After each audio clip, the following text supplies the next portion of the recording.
Hi guys, welcome back to my channel, or welcome if you are new. Make sure to subscribe if you have not already and give this video a thumbs up if you like renovation content. Today's video is going to be the final recap of everything that we have done so far for the surprise budget renovation for Dylan's brother. I already have a recap part 1 and a recap part 2 just of everything that we have done so far, just that everything is in one place so you don't miss anything and you can get some tips and tricks along the way. But this will be the final part before the reveal, so you'll definitely want to see everything that we have done. There will be some final touches to the condo before the final reveal next week, obviously, but I can't post another YouTube video of that, so make sure to check out my TikTok and my Instagram where I will be posting any other updates that come after this. For anyone who may be confused, we are doing a surprise budget renovation for my boyfriend's brother. He is moving into his first condo, and before he moves in, we're doing a full renovation of it so he can move into a nice space, and it's on a budget and it's in a tight timeline, so yeah. But without further ado, let's get into the recap.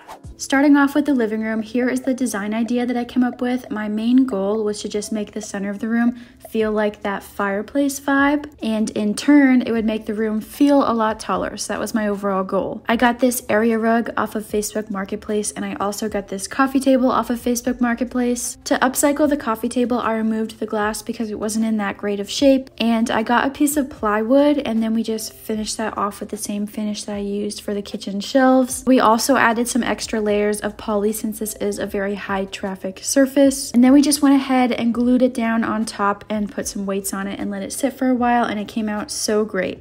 Then we painted that linear green accent wall, and we added shelves above the TV just to kind of make the room feel a lot taller. Obviously there's shelves that he cannot reach often, but if he needed to, he could with like a ladder or a stool. He's really tall. We got this couch from IKEA. It's probably their best budget option that they have, and I wanted a light gray. We also thrifted this poof, and we also got this twist light from IKEA, which I think is so cool. I wanted more lighting in this room, but I didn't want to get him a floor lamp because I wanted him to be able to put a side table there, which would be the C table, which he can also bring in front of the couch and use for drinks and food, etc. So this twisting light is really cool because he can use it as if it's a floor lamp and twist it around however he needs, but it's not in the way. And next up is the bathroom. So here was my design idea for the bathroom. I wanted to just make it a little bit more fun, a little more modern, and I also wanted to give it that industrial touch. So I started off by cleaning and sealing the grout. I sealed it with this black grout sealer just to give it all one cohesive color, and I am obsessed with how it turned out. We also patched any holes and painted over them just to make sure that the walls were all clean and ready to go. We got a new light fixture, and I got one that has 3 bulbs because I really wanted to fill that space better. The mount for the light is actually not centered on the sink, which is a little bit bothersome.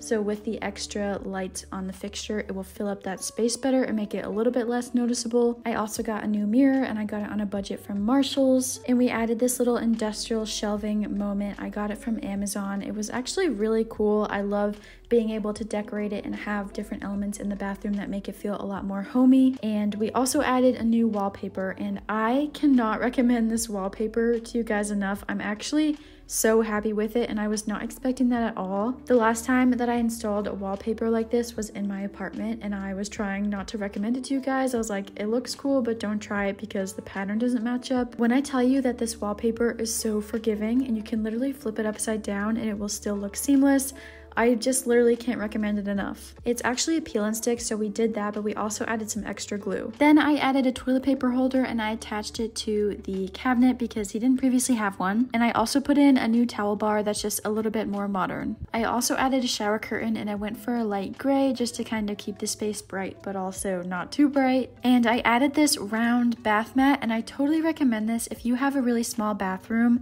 Sometimes bath mats just don't fit right and it looks really bad, so a little round bath mat like this is actually perfect for this scenario. And then the bathroom was complete.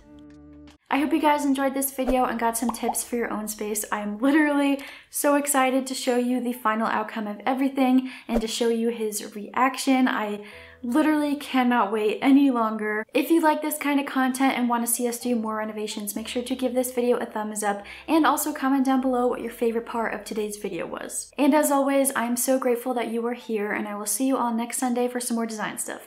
Bye guys!